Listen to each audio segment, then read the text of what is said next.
What's up everybody, and welcome to a new LS-DYNA tutorial. In this video we're gonna do an FSI problem. FSI stands for fluid structure interaction. We're gonna do two simulations. The first one is the drop of a rigid sphere on water, and the second one is the sloshing inside the tank simulation. So without wasting any time, let's start the first simulation. So I open my LS pre-post, then I go to mesh,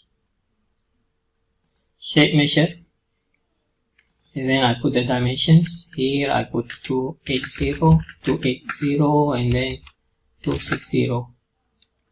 I can control the number of the size of the elements. I will go for size, then 10, 10, 10 is okay.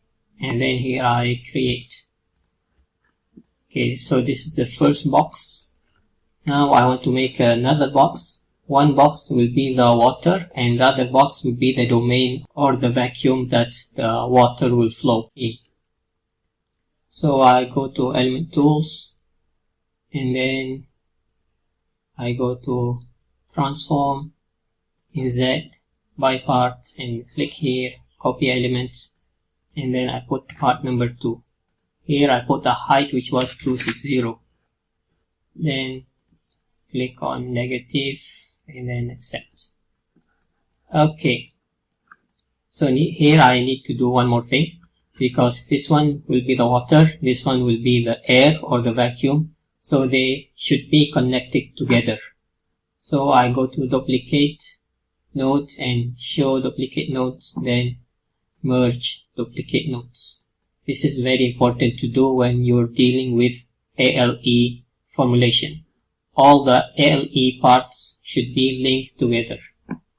Okay, now I'm done with the fluid and the domain or the vacuum. Now I go to mesh. I will mesh my sphere.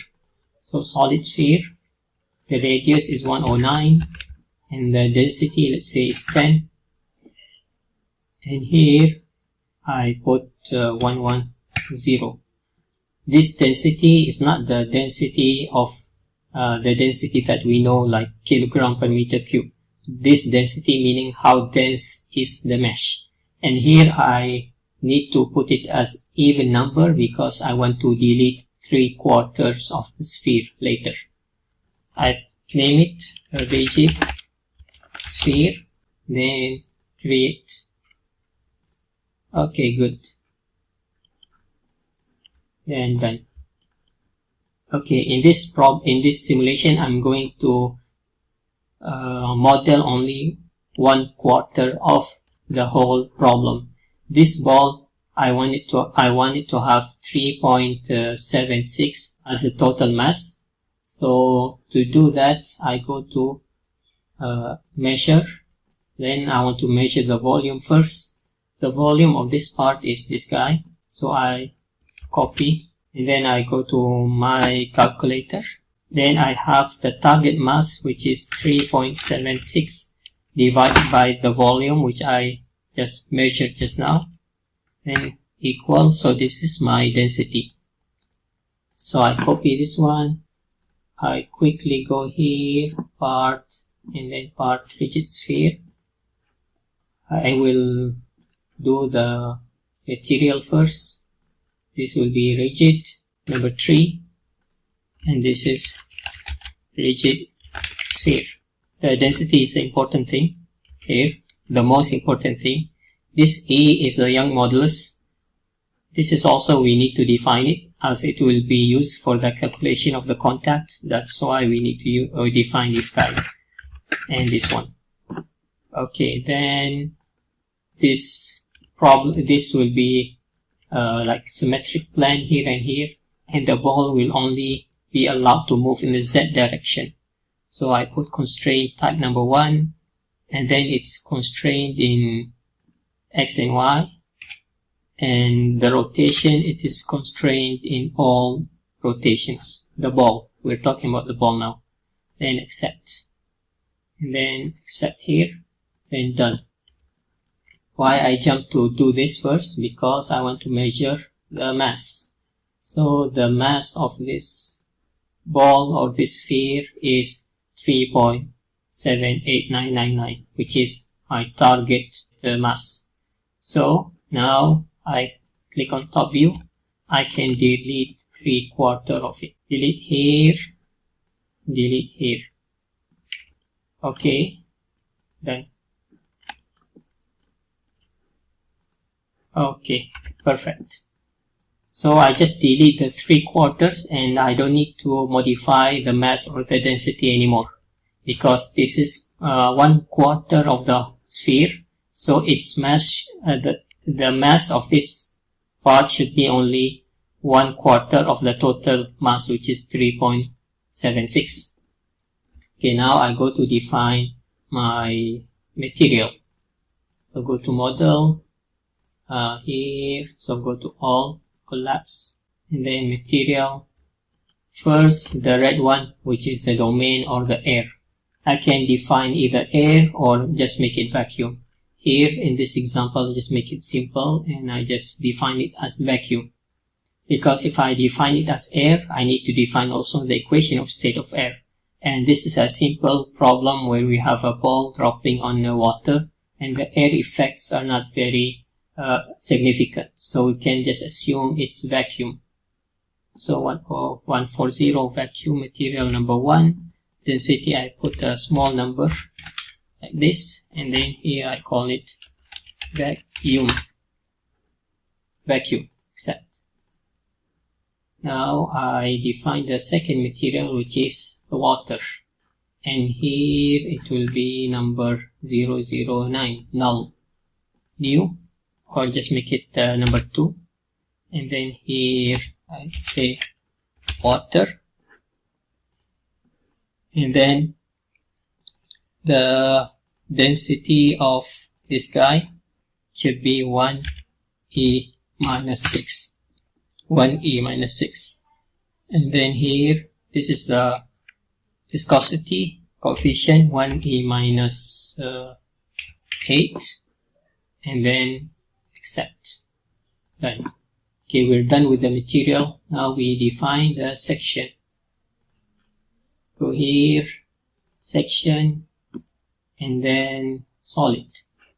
New ID, here, ALE. is multi-material, ALE, arbitrary Lagrange Eulerian formulation, and it's going to be number 11, if not mistaken. Yeah, 1 point ALE multi-material, meaning in one of these cells we can have more than one material. Okay. Then accept, new ID, or just add here. I put it 3, and then here is Lagrange, and the default is okay. Then done. Now last but not least, we define equation of state for the water. If you already familiar with modeling water, some examples are using Gurnesian and some examples are using this one, Bornawan, and also you will find some example using this one. But in this video, I'm going to use linear polynomial, which is actually not very common to be used for the water. But I'm following one of the papers here, which I will link below. So that's why I'm using this equation of state. So here is new ID. I will make it 2 because this is for the water, and water is part ID number 2. And then this one, C1 is 2.723, C2 is 7.727, and this C3 is 14.66. The rest are zeros, except. Done. Okay, last but not least is the hourglass. Control hourglass. Hourglass here, new ID, and here I call it ALE hourglass. When you are modeling fluids with ALE, you need the hourglass. So this one, it will be very small value here, which is 1e minus 6, and then accept, then done. Okay, we have defined everything. Now we just need to assign them to their respective parts. So I go to part here. This is the red one. The red one is the vacuum or the domain. Then here is LE, and here is vacuum, and we don't have equation of state because it's vacuum, but we need to use the ALE hourglass, except. And here I have water. Here is also ALE, the section ID, and here the material is water, equation of state water, and hourglass is ALE hourglass, except. This one is almost done. We just need to define the section. Oh, we already defined the section, just need to assign it here, then accept.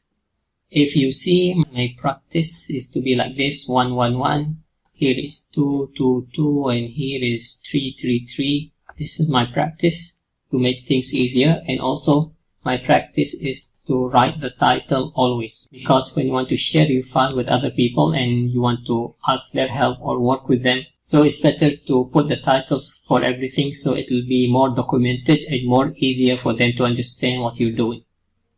So accept and then done. Now I need to define a part set. So set part list, and then here I call it ALE parts, then new, and here is part number 1 and part number 2. Accept. I need to define this one because I want to define the interaction between the ALE parts, which is part 1 and part number 2, between these two parts and the green part. And this one is done using constraint.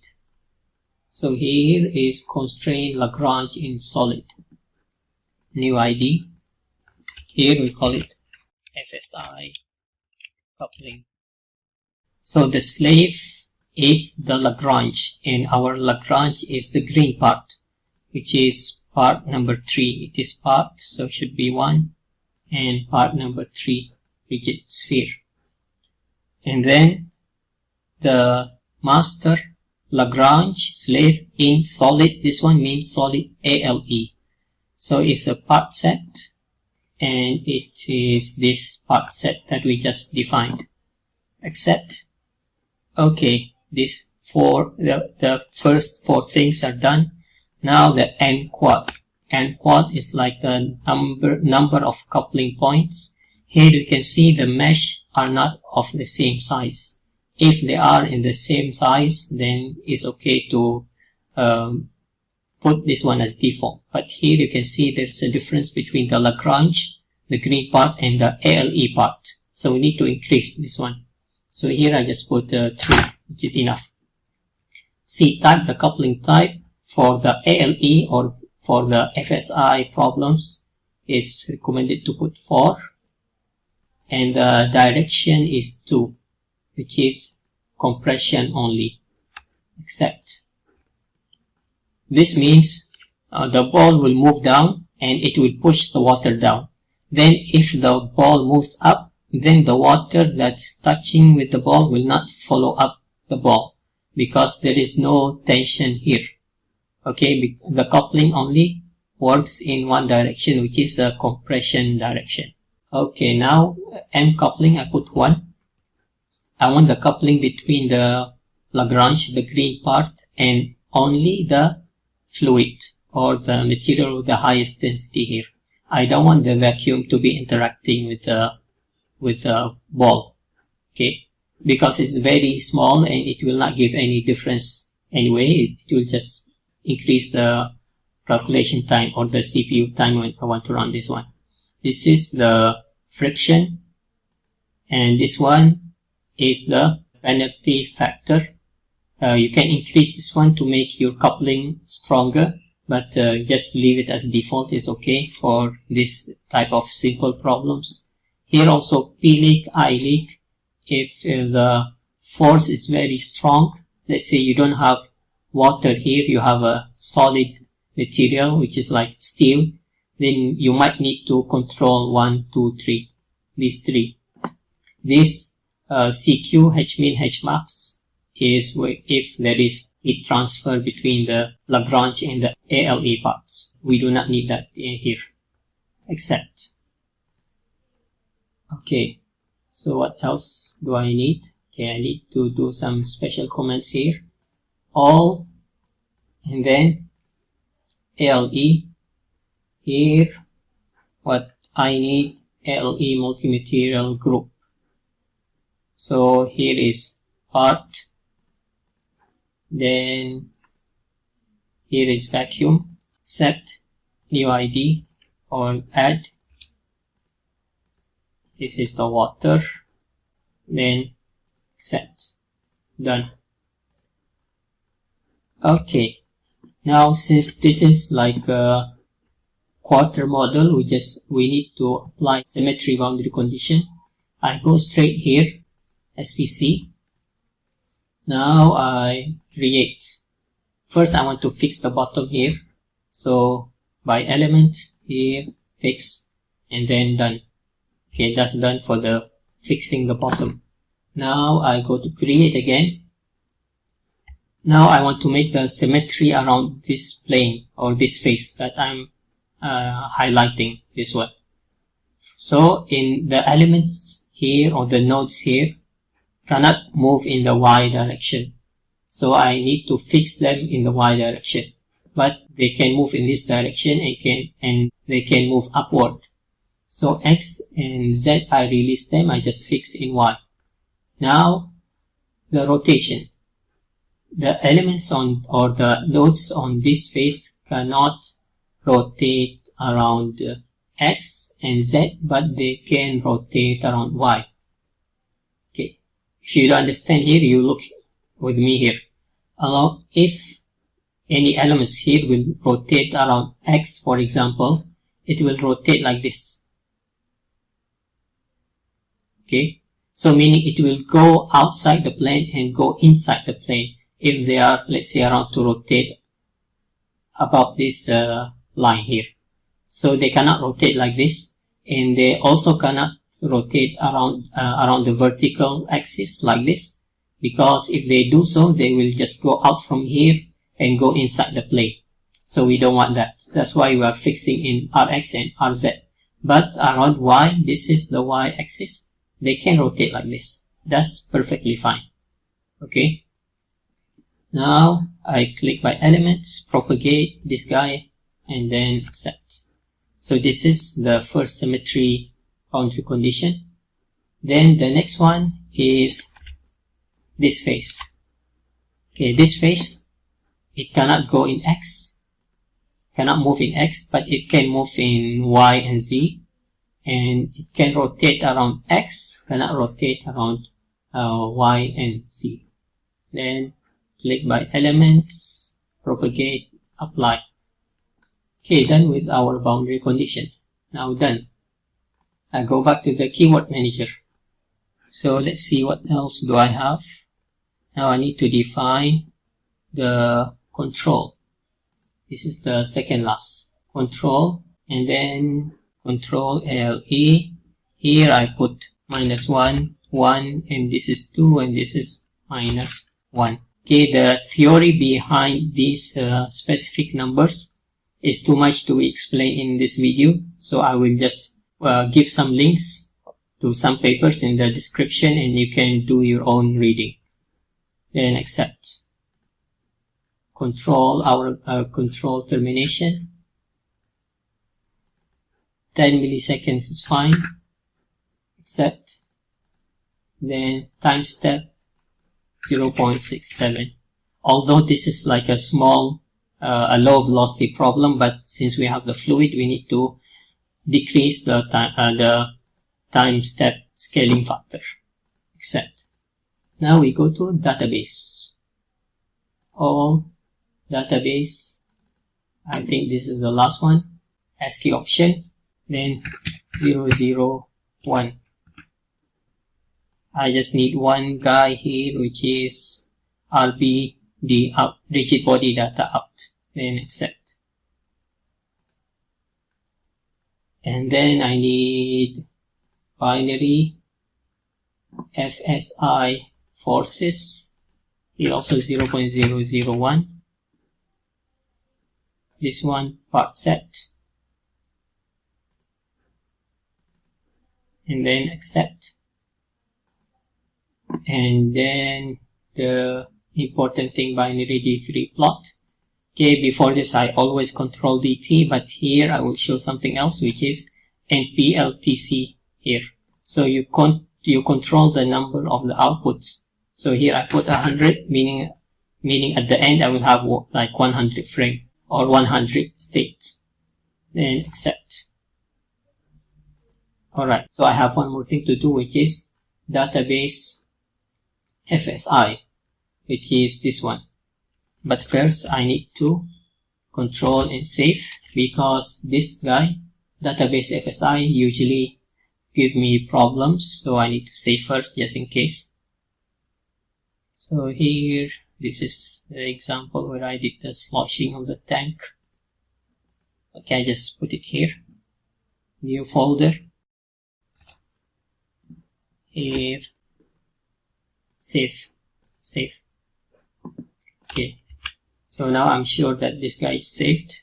So if anything happens here, I don't need to worry. So this is FSI for the, again for the FSI output, and then accept, done. Need to insert here.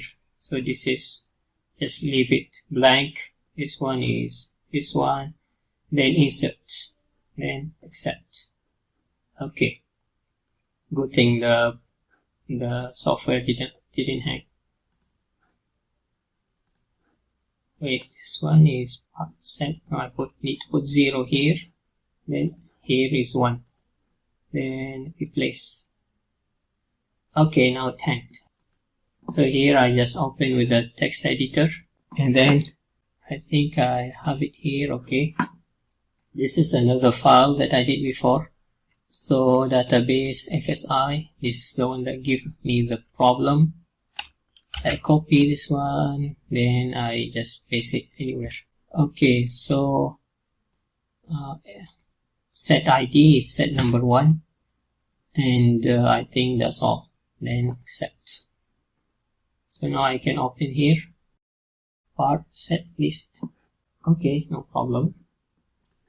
Here I go to database, this guy, this one actually needs to be 0, but I cannot modify from here, otherwise it will hang.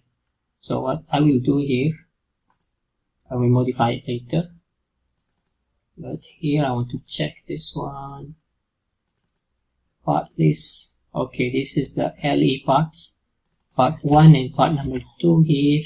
I think I forgot to click on insert. I should have done that. Click on insert here. Then accept. Okay, then save again. Now if you go to model check, I think you will not have any warnings or any errors. And done. Okay, I edited with the LS prepost, then I need to update or reload here. Okay, the guy that gave me the problem just now here. I just need to put this one as 0, I think. So save. And then just go here. Hopefully the last time I check. Okay, no warnings. Okay, good. Now here I go to database, FSI, and here I have, okay, good. So I'll close this one. Now I can peacefully run this guy. Hopefully no errors and everything is fine. So open the manager, browse, I paste here, open, okay, I put maximum CPU that I have and 100 million memory. Okay, it says 3 hours. I'm not sure is it correct or not, because I run a refined model and it took like 50 minutes. But this is 3 minutes, which is too small. But it's okay because my file also is too small. I mean, the file size is not that big.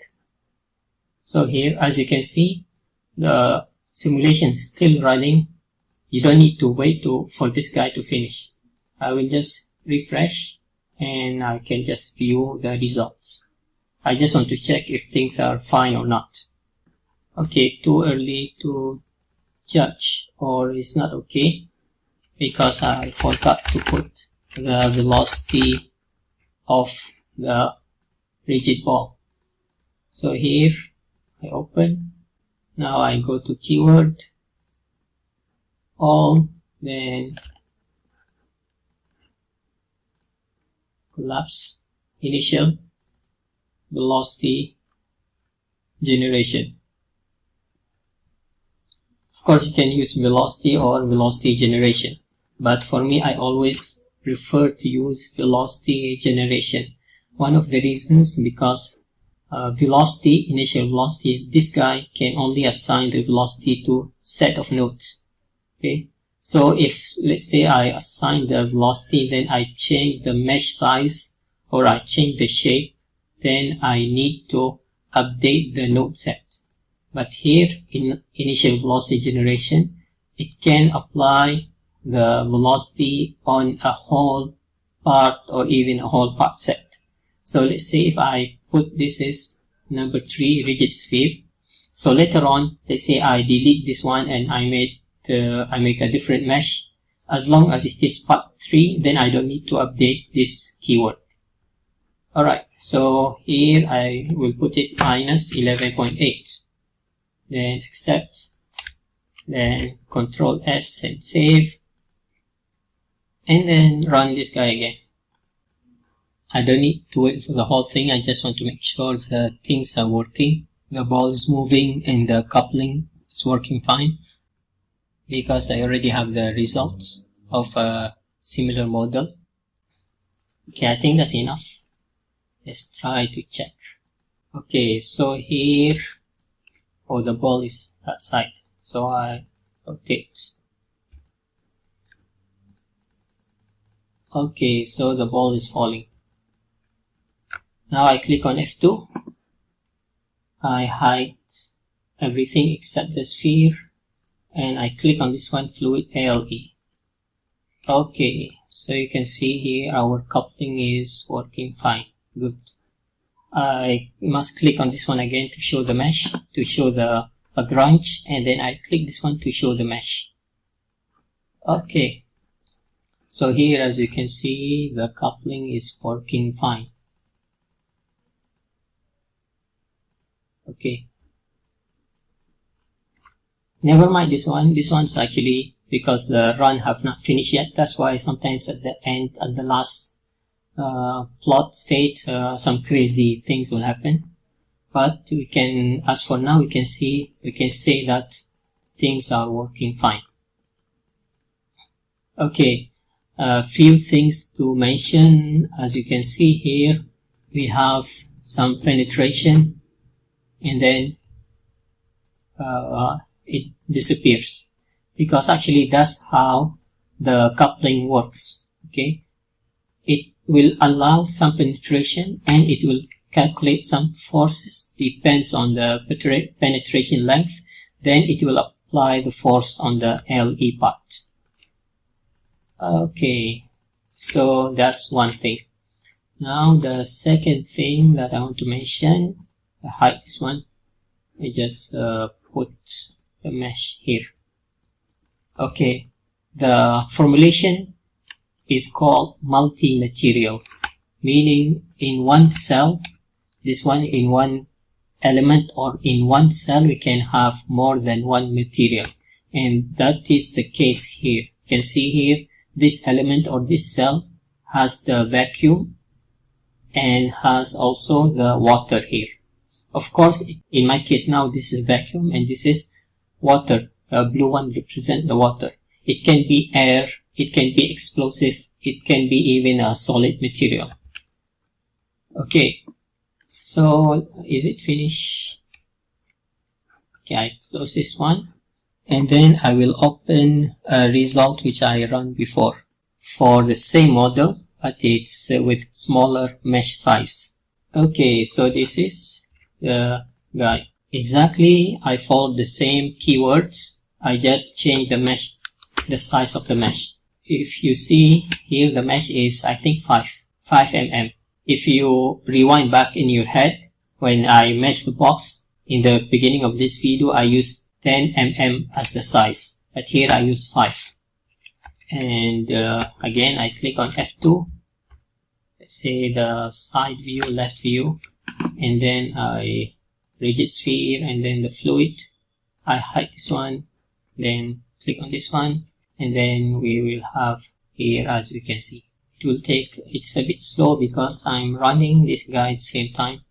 That's why it's a bit slower. Okay, so here is the result of a bit finer mesh, which took me like almost 1 hour. And let's see the result of the model that we did together. Okay, this one and this one, then left view, and then this is the guy here. Okay, let's say time equal to 10, and here also at time equal to 10. You can see there is a difference between the result, of course. This is a fine mesh, a bit finer, and this is a coarse mesh. Okay, so let's start to show some results here. First, I go to part color. Of course, I want to make it blue because water is blue. Actually, water is not blue, water is transparent.